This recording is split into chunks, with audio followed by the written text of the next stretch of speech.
Hello guys, welcome to Kollywood கோட்டை.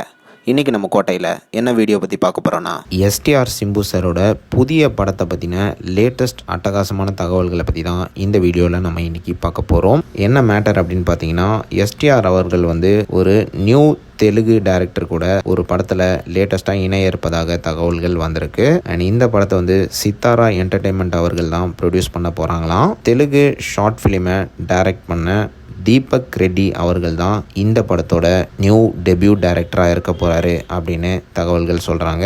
And மேலும் இவரோட ஷார்ட் ஃபிலிம் ரொம்பவே all over the world recognise ஆயிருக்கு அப்படின்ற மாதிரி போஸ்டரில் மென்ஷன் பண்ணியிருக்கிறாங்க. ஸோ அந்த டைரக்டர் தான் எஸ்டிஆர் அவர்களை வச்சு ஒரு படம் ஒன்று பண்ண போகிறாரு. ப்ரோ இந்த நியூஸ் உண்மையா அப்படின்னு கேட்டிங்கன்னா, இந்த நியூஸ் உண்மையாக போகுது நண்பாஸ். தற்போது பார்த்தீங்கன்னா பேச்சுவார்த்தை தான் போயிட்டுருக்கு. விரைவில் இந்த படத்தை பற்றின அப்டேட் வெளியாகும் அப்படின்னு நீங்கள்லாம் எதிர்பார்க்கலாம். ஸோ யாரெல்லாம் இந்த படத்தோட அஃபிஷியல் அப்டேட்டுக்காக வெறித்தனமாக வெயிட்டிங்கில் இருக்கீங்கன்னு மறக்காமல் நம்மளோட கமெண்ட் பாக்ஸில் சொல்லுங்கள். எஸ்டிஆர் பிளட்ஸ். மேலும் பல காலிவுட் அப்டேட்ஸை தெரிந்து கொள்ள எங்கள் சேனலை சப்ஸ்கிரைப் பண்ணுங்கள். நன்றி.